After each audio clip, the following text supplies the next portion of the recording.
पहुंच कहाँ गए हैं? हम उस नहज पर पहुंच गए हैं कि जहां आज, और हैरानगी है मुझे अपोजिशन पर भी और हुकूमत पे भी, कोई एक जमात भी ये सवाल नहीं कर रही कि पाकिस्तान की सियासी तारीख में पहली सिविलियन गवर्नमेंट दौर है जिसमें सेनेट जो है वो गैर फाल हो गई है।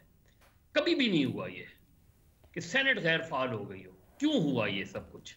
इसलिए कि आपने पूरे इलेक्शन प्रोसेस को ही इतना इतना डिरेल कर दिया कि पहले आप मुझे बताएं कि पहले 3 महीने की कोई जस्टिफिकेशन थी इलेक्शन पोस्टपोन होने की? अगस्त में असेंबलियां खत्म हुई थी, अक्टूबर में इलेक्शन हो जाने चाहिए थे।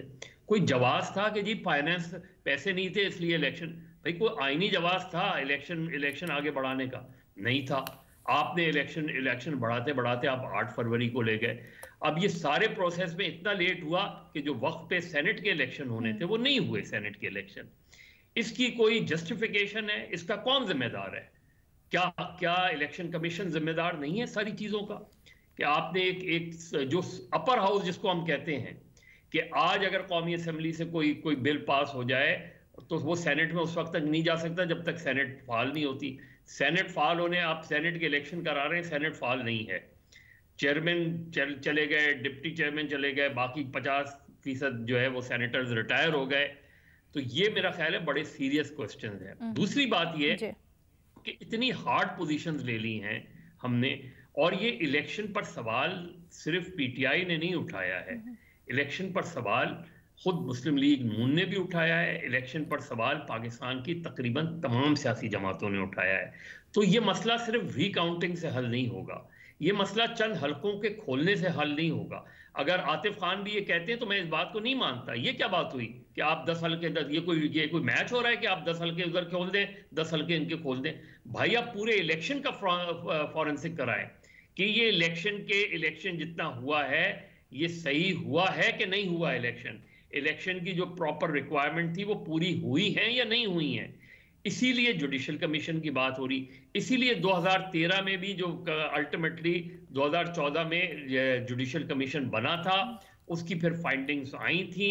उन फाइंडिंग्स ने ग्रॉस इरेगुलरिटीज की बात की थी लेकिन मैसिव इलेक्शन रिगिंग की बात नहीं की थी। तो अल्टीमेटली तहफ्फुज़ात के बावजूद पीटीआई को वो मानना पड़ा, वो फैसला मानना पड़ा। तो मेरा ख्याल है अब भी इसका हल यही है, क्योंकि आप कराची ले लें, आप केपी ले लें, आप बट सर बलूचिस्तान ले अगर लें। तमाम तर मामले की एक होलिस्टिक अप्रोच लें तो हमने देखा ये रवैया पाकिस्तान तहरीक इंसाफ का रहा।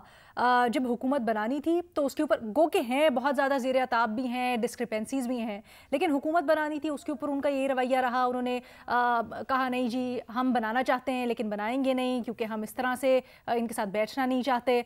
वहाँ पर मसला एजिटेशन की पॉलिटिक्स की तरफ ज़्यादा उनका रुझान रहा। फिर अब इलेक्शंस के बाद भी इसी तरह से कि जब बैठ रहे हैं ज़्यादा प्रेफरेंस वो एजिटेशन की पॉलिटिक्स को ही दे रहे हैं और स्टाइल को ही दे रहे हैं। तो क्या आपको लगता है at the end of the day strategy भी हो सकती है पाकिस्तान तहरीक इंसाफ की? देखिए वो हो सकता है कि स्ट्रैटेजी हो पॉलिटिकल पार्टीज की होती है, लेकिन वो कर क्या रहे हैं? वो बाहर प्रोटेस्ट कर रहे हैं, आप बाहर प्रोटेस्ट नहीं करने दे रहे। आप करने दे रहे हैं प्रोटेस्ट? लाहौर में उन्होंने क्या कोई टेररिज्म किया था कि जो लाहौर में पकड़ लिया आपने सारे सलमान अकरम, लतीफ खोसा वगैरह को?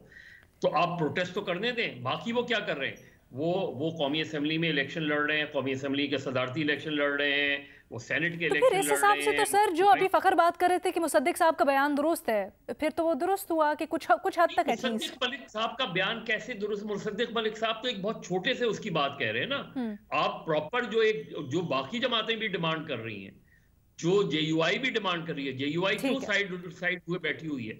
जेयूआई को भी तो यही इतराज है ना कि आप इलेक्शन प्रोसेस प्रॉपर नहीं कर रहे। तो आप उससे निकले ना, इन चीजों से बाहर निकले। मेरा सिर्फ ये है।